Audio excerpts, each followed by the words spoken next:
Hello friends, welcome back to the channel knowledge by G. कैसे हैं आप सभी लोग? आप सभी का स्वागत करता हूं फिर से अपने चैनल पर। आज मैं फिर आपके लिए लेकर आया हूं कुछ इंटरेस्टिंग क्वेश्चंस को जो आपके AIB 18 में आपके लिए काफी हेल्प करने वाले हैं। अगर आप भी AIB 18 को देना चाहते हैं, न्यू कैंडिडेट है हमारे साथ इस वीडियो के साथ जुड़े हैं, तो आप इस वीडियो से काफी अच्छी खासी इंफॉर्मेशन लेकर जाएंगे जो आपके AIB एग्जाम के अलावा किसी भी अदर कॉम्पिटिटिव एग्जाम में आपके लिए हेल्पफुल होने वाले हैं। तो वीडियो में एंड तक जरूर बने रहिएगा। और अभी तक अगर आपने हमारे चैनल को सब्सक्राइब नहीं किया है तो चैनल को सब्सक्राइब कर दीजिए और बेल आइकन पर क्लिक कर दीजिए और एंड तक वीडियो को लाइक जरूर कर दीजिएगा। तो स्टार्ट करते हैं। सबसे पहला हमारा इंपॉर्टेंट क्वेश्चन क्या है, क्वेश्चन के जो आंसर होंगे मैं उसे हाईलाइट करता हुआ चलूंगा। सबसे पहला क्वेश्चन क्या कह रहा है? सबसे पहला क्वेश्चन ये कह रहा है कि इन सभी ऑप्शंस में से किस ऑप्शन में रेस्ट्रिक्शन नहीं इंपोज की जा सकती जो हमें आर्टिकल 19 सबसेक्शन 1 क्लोज सी के अंदर फ्रीडम दी गई है, किस ग्राउंड पर जो है रेस्ट्रिक्शन नहीं लगाई जा सकती। पहला ऑप्शन है डेफामेशन, सेकंड ऑप्शन है पब्लिक ऑर्डर, थर्ड ऑप्शन है सेडिशन, फोर्थ ऑप्शन है सिक्योरिटी ऑफ स्टेट। तो सेडिशन पर जो यहाँ पर है उस पे जो है रेस्ट्रिक्शन नहीं लगाई जा सकती। बात करें अगले क्वेश्चन के बारे में, कौन सा आर्टिकल है जो हमें गारंटी देता है right guarantee to citizen only? कौन सा आर्टिकल है जो इस बारे में बात करता है? आर्टिकल 19 सबसेक्शन 1 क्लोज ए इस बारे में बात करता है। बात करें अगले ऑप्शन के बारे में, प्रेसिडेंट को रिमूव किया जा सकता है इन सभी में से किस ग्राउंड पर? तो क्या अगर मिस बिहेवियर प्रूफ हो जाए, इनकैपेसिटी प्रूफ हो जाए या कॉन्स्टिट्यूशन का वायलेशन उसने किया है, या ये सभी बिल्कुल सही जवाब है। तो अगर कॉन्स्टिट्यूशन का वायलेशन होता है तो ऐसे में प्रेसिडेंट को रिमूव किया जा सकता है इस ग्राउंड पर। बात करें अगले क्वेश्चन के बारे में, सीनियर सिटीजन टर्म के बारे में जो डेजिग्नेशन है उसे प्रोवाइड किया गया है एडवोकेट एक्ट 1961 के किस सेक्शन के अंदर? तो ये किस सेक्शन में डिफाइन किया गया है? ये डिफाइन किया गया है सेक्शन नंबर 26 में। इसे आप एक बार रीचेक करिएगा। इसका जो है सही जवाब सेक्शन 16 भी हो सकता है। तो जो भी मैं क्वेश्चन ये कहूं कि आपको उसे चेक करना है तो आप उसे जरूर चेक कीजिए, अदरवाइज आपका जो क्वेश्चन है वो गलत हो सकता है। बात करें अगले क्वेश्चन के बारे में, हमारा अगला क्वेश्चन क्या कह रहा है? राइट टू फ्री ऑडियंस के बारे में एडवोकेट एक्ट 1961 के किस सेक्शन में डिफाइन किया गया है?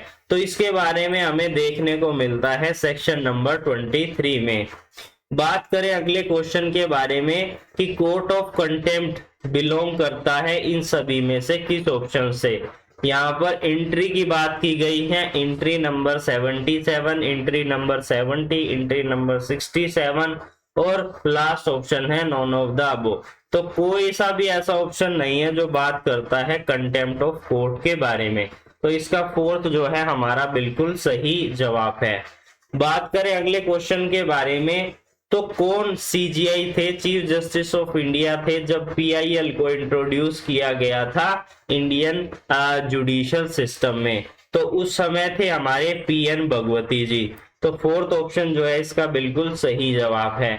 बात करें अगले क्वेश्चन के बारे में, अगला क्वेश्चन क्या कह रहा है कि सुप्रीम कोर्ट ऑफ इंडिया ने कुछ नंबर ऑफ डायरेक्शन इशू की थी ताकि वुमेन का संरक्षण किया जा सके, उन्हें प्रोस्टिट्यूट होने से और बच्चों के रिहेबिलिटेशन के लिए इसके संबंध में नई डायरेक्शन निकाली थी और वेरियस मेजर जो है इसके माध्यम से किए गए थे। साथ ही उन वुमेन्स की और उन बच्चों की डिग्निटी बनी रहे डिग्निटी के लिए, और वो किस तरीके से जीवन यापन करेंगे उनके लिवलीहुड के लिए, सोशल इकोनॉमिकली डेवलपमेंट के लिए कुछ नई डायरेक्शन दी गई थी ताकि उनको संरक्षण प्रोवाइड किया जा सके उनके लाभ के लिए। तो यह बात किस केस के अंदर कही गई थी इन सभी में से? तो यह बात कही गई थी Gaurav Jain versus Union of India 1997 के केस के अंदर। बात करें अगले क्वेश्चन के बारे में, हिदास एक सोर्स है मुस्लिम लॉ का जो कि शामिल करता है किस चीज को? तो ये शामिल करता है प्रॉम्प्ट के द्वारा कहे गए शब्द और कहे गए जो एक्शन है उस चीज को शामिल करता है हिदास। इसको आप प्रोनाउंस कर लीजिएगा। बात करें अगले क्वेश्चन के बारे में कि intellectual property appellate board establish की गई थी इन सभी में से किस एक्ट के अंदर? तो इसे स्टैब्लिश किया गया था ट्रेडमार्क एक्ट 1999 के अंदर। बात करें अगले क्वेश्चन के बारे में, तो मैक्सिमम क्या ड्यूरेशन होगी अगर कोई फास्ट ट्रैक आर्बिट्रेशन होती है, यानी फास्ट ट्रैक आर्बिट्रेशन के द्वारा किसी भी केस को निपटाया जाता है तो उसकी मैक्सिमम ड्यूरेशन क्या होगी? तो मैक्सिमम ड्यूरेशन बताई गई है कि 6 महीने के अंदर इस तरीके के केसेस को फिनिश किया जाना चाहिए। बात करें अगले क्वेश्चन के बारे में कि इन सभी में से कौन सा ऑप्शन है जो बात करता है कि फॉर्म ऑफ समन के बारे में? सीआरपीसी का क्वेश्चन है, इसको आप ध्यान में रखिए। सीआरपीसी में कहां पर बताया गया है? तो ये बताया गया हमें सेक्शन नंबर 61 में। आपको ये देखना है ये सीआरपीसी की बात कर रहा है या सीपीसी की। बात करें अगले क्वेश्चन के बारे में, अगला क्वेश्चन क्या कह रहा है कि इन सभी में से कौन सी सेक्शन है सीआरपीसी की जो बात करती है कि जज को प्रोसिक्यूट किया जाएगा। तो इससे रिलेटेड हमारी सेक्शन है सेक्शन नंबर 197। इसको भी आप एक बार दोबारा से रीचेक कीजिएगा, क्या पता इसका जवाब सेक्शन नंबर 196 ना हो। आई होप इसका जवाब 197 ही है। बात करें अगले क्वेश्चन के बारे में, ये एक स्टेटमेंट है, इससे आपको पता लगाना है कि कहां पर जो है जुरिसडिक्शन बनेगा केस फाइल करने का। तो स्टेटमेंट क्या है इसे मैं पढ़ता हूं। ए रहता है हैदराबाद में, बी रहता है कोलकाता में, सी रहता है दिल्ली में। ए बी सी तीनों एक साथ इलाहाबाद में जाते हैं और बी और सी एक प्रोमेजनरी नोट कर देते हैं कि अगर ए डिमांड करेगा तो उसे उसकी डिमांड पर वो कुछ पैसा जो है पे कर देगा और डिलीवर कर देगा ए को। तो यहाँ पर अगर वो पैसा नहीं देता तो ए यहाँ पर शू कर सकता है। कहां पर कर सकता है?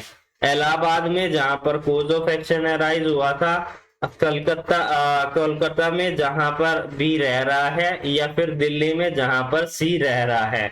तो इसका जो है लास्ट वाला हमारा सही जवाब है। हर जगह पर इलाहाबाद, कलकत्ता और दिल्ली में वो कर सकता है, सू कर सकता है। सू का मतलब होता है मुकदमा कर सकता है। बात करें अगले क्वेश्चन के बारे में, सेक्शन 25 एम्पावर करता है सुप्रीम कोर्ट को सीआरपीसी का। सेक्शन 25 शायद आप एक बार इसे चेक कर लीजिएगा। सेक्शन 25 एम्पावर्ड करता है सुप्रीम कोर्ट को कि वो किसी भी केस को ट्रांसफर कर सकते हैं, किसी भी अपील को, किसी भी अदर प्रोसीडिंग को। एक पहला ऑप्शन है एक हाई कोर्ट से दूसरे हाई कोर्ट में, या सिविल कोर्ट है तो एक स्टेट से दूसरे स्टेट के अंदर सिविल कोर्ट के। तो इसका जो थर्ड ऑप्शन है बिल्कुल सही जवाब है। बात करें अगले क्वेश्चन के बारे में, इन सभी में से कौन से ऑप्शन में सी जो है सेट ऑफ का क्लेम कर सकता है? सेट ऑफ काउंटर क्लेम भी हम पढ़ते हैं सीपीसी के अंदर। तो इसके लिए हमें इन सभी स्टेटमेंट को पढ़ना होगा। पहली स्टेटमेंट क्या कह रही है? A sue she on a bill of exchange of 500 रुपए, C alleges that A has wrongfully neglect to insure C's good and he is liable to pay compensation। Second option है A sue C on the bill of exchange of 500 रुपए and C hold a decree against A for the recovery of डेप्थ of 100। तो इसका जो second option है बिल्कुल सही जवाब है।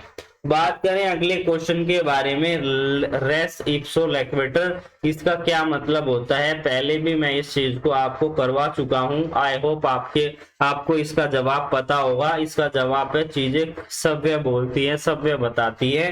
The thing speak it's story itself. बात करें अगले क्वेश्चन के बारे में, कि इन सभी में से किस केस के अंदर प्रिंसिपल ऑफ कॉमन एम्प्लॉयमेंट का जो प्रिंसिपल था वो कॉमन एम्प्लॉयमेंट का जो प्रिंसिपल था उसका विकास किया गया था, वो इवोक्ड हुआ था। तो उससे रिलेटेड हमारा केस है प्रीस्टले वर्सेस फ्लाउडिड। प्रीस्टले वर्सेस फ्लूडिड का जो केस था वो रिलेटेड था कॉमन एम्प्लॉयमेंट के प्रिंसिपल से। बात करें अगले क्वेश्चन के बारे में कि बार काउंसिल की डिसिप्लिनरी कमेटी कंफर्म करती है पावर सिविल कोर्ट की under CPC by which act, ये और किस सेक्शन के द्वारा। तो सेक्शन नंबर 42 यह बात करती है कि bar council of India, bar council की जो डिसिप्लिनरी कमेटी है उसको सिविल कोर्ट की पावर दी जाती है। बात करें अगले क्वेश्चन के बारे में, इन सभी में से किस केस के अंदर बात की गई है इस इंपॉर्टेंट मैक्सिम के बारे में, और कौन सा केस इस मैक्सिम से संबंधित है। इंजुरिया साइन डैमडम, इसका मतलब आई होप आपको पता होगा, नहीं पता है तो मैं बता देता हूं। इंजुरिया का मतलब होता है इंजरी, साइन का मतलब होता है विदाउट, डैमडम का मतलब होता है डैमेज। तो यह केस हमारा रिलेटेड है कौन से केस से, एशवे वर्सेस वाइट का जो केस है वो इंजुरिया साइन डैमडम का केस है। बात करें इन सभी में से किस केस के अंदर बात की गई है स्ट्रिक्ट लायबिलिटी की, यानी कि कौन सा केस स्ट्रिक्ट लायबिलिटी से संबंधित है। ये हमारा केस है रैलैंड वर्सेस फ्लेचर का। बात करें अगले क्वेश्चन के बारे में जो ये कहता है कि इन सभी में से किस केस के अंदर यह कहा गया था सुप्रीम कोर्ट के द्वारा कि सेक्शन 66 कैपिटल ए को इनवैलिड कर दिया गया था। इस क्वेश्चन को मैं पहले भी करवा चुका हूं, आई होप आपको इसका जवाब पता होगा। इसका जवाब है हमारा second option, Shreya Singhal versus Union of India का। बात करें अगले क्वेश्चन के बारे में, इन्वायरमेंटल इंपैक्ट असेसमेंट मैंडेटरी है इन सभी में से किस एक्ट के लिए। तो ये मैंडेटरी हमारा एम्प्लॉयमेंट प्रोटेक्शन एक्ट के लिए। बात करें अगले क्वेश्चन के बारे में, जब दो या दो से ज्यादा व्यक्ति पब्लिक प्लेस पर फाइट कर रहे हैं और वो पब्लिक प्लेस के अंदर पब्लिक पीस को डिस्टर्ब कर रहे हैं, तो ऐसे में उसने कौन सा अपराध कमिट किया है। तो उन्होंने यहाँ पर जो है जो एफरे का है वो ऑफेंस किया है। एफरे का मतलब होता है हंगामा करना, जिससे कि पब्लिक पीस जो है वो डिस्टर्ब हो जाती है। बात करें अगले क्वेश्चन के बारे में कि क्लास हेटेड के प्रमोशन के बारे में आईपीसीए किस सेक्शन में डिफाइन किया गया है। तो section number 153 capital A IPC का इस बारे में बात करता है। यहाँ आप कंफ्यूजन मत होइएगा कि 153 कैपिटल ए 2 बार है, एक ही बार है, कैपिटल ए की बात की गई है। बात करें अगले क्वेश्चन के बारे में कि सेक्शन नंबर 299 299 सेक्शन नंबर 300 के बीच में जो डिस्टिंक्शन है वो बनाया गया था और वो क्लियर किया गया था इन सभी में से किस केस के अंदर। तो ये हमारा केस है रेग वर्सेस गोविंदा का केस है। इसको आप उल्टा मत लगा के आइएगा, क्योंकि अगर आप उल्टा लगा के आएंगे तो आपका जवाब जो है गलत हो जाएगा। इसी सीक्वेंस में आपको आंसर का जवाब लगाना है। बात करें अगले क्वेश्चन के बारे में, इन सभी में से कौन सा फेडरल फीचर नहीं है हमारे कॉन्स्टिट्यूशन का। तो सिंगल सिटीजनशिप जो है फेडरल फीचर नहीं है। बात करें अगले क्वेश्चन के बारे में कि पार्लियामेंट अपनी पावर का इस्तेमाल कर सकती है आर्टिकल 398 के अंदर और अमेंड कर सकती है, लेकिन वो अमेंड नहीं कर सकती इन सभी में से किस ऑप्शंस को। क्या प्रियम्बल को, फंडामेंटल राइट को, सुप्रीम कोर्ट को, या बेसिक स्टेटमेंट को। बेसिक स्टेटमेंट को वो अमेंड नहीं कर सकती है। बात करें अगले क्वेश्चन के बारे में, क्या कह रहा है कि कौन सा आर्टिकल है जो स्टार्ट होता है इन सभी विषयों से, पब्लिक ऑर्डर, मोरालिटी और हेल्थ से। तो इसके रिगार्डिंग है हमारा आर्टिकल नंबर 25। बात करें अगले क्वेश्चन के बारे में, अगला क्वेश्चन क्या कह रहा है कि Hindu adoption and maintenance act 1956 के सेक्शन 19 के अनुसार मेंटेनेंस दी गई है। इन सभी में से किसको दी गई है हमें ध्यान में रखना है हमारा सेक्शन जो बात करता है विडो डॉटर इन लॉ को मेंटेनेंस प्रोवाइड की गई है। बात करें अगले क्वेश्चन के बारे में, हिंदू सक्सेशन एक्ट 1956 के सेक्शन 13 के जो है वो डील करता है इन सभी में से किस ऑप्शन से वो डील करता है, वो बात करता है हमारा टेस्टामेंटेरी सक्सेशन के बारे में। बात करें अगले क्वेश्चन के बारे में कि इन सभी में से कौन से सेक्शन में सीआरपीसी के अंदर बात की गई है कि अगर कोई रेप की विक्टिम है तो रेप का अगर वो विक्टिम नहीं रेप का अगर कोई एक्यूज है तो उसका मेडिकल एग्जामिनेशन किया जाएगा किस सेक्शन के अंदर। तो सेक्शन नंबर 53 कैपिटल ए इस बारे में बात करता है कि रेप का जो एक्यूज है उसका एग्जामिनेशन किया जाएगा मेडिकल प्रैक्टिशनर के द्वारा। बात करें अगले ऑप्शन के बारे में, सीआरपीसी का सेक्शन 167 167 इसके अनुसार अगर कोई भी पर्सन को रिमांड पे लिया जाता है या पुलिस ऑफिसर उसकी रिमांड की डिमांड करते हैं यानी कि पुलिस कस्टडी की डिमांड करते हैं तो उसकी पुलिस कस्टडी कितने दिन से ज्यादा जो है नहीं बढ़ाई जा सकती एक समय पर, तो यहाँ पर 15 दिन से ज्यादा नहीं बढ़ाई जा सकती। बात करें अगले केस के बारे में कि अगले क्वेश्चन के बारे में कि इन सभी में से कौन सा वैलिड एसेंशियल है वैलिड एडॉप्शन के लिए हिंदू मैरिज एक्ट 1955 के अंदर। तो इन सभी में से हमें पढ़कर लग रहा है कि कोई सा भी नहीं है, तो लास्ट ऑप्शन इसका हमारा सही जवाब है।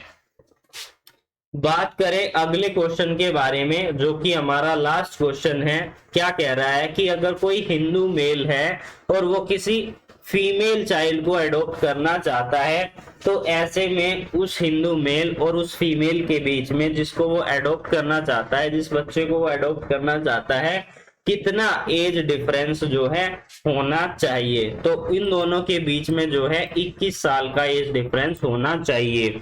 आई होप आपको ये वीडियो काफी इंफॉर्मेटिव लगी होगी। आप चाहते हैं मैं इसी तरीके से आपके लिए वीडियो लेकर आऊं तो आप हमें कमेंट कीजिए कि यस सर इसी तरीके से वीडियो आप लेकर आइएगा ताकि हम और अच्छे से समझ पाए।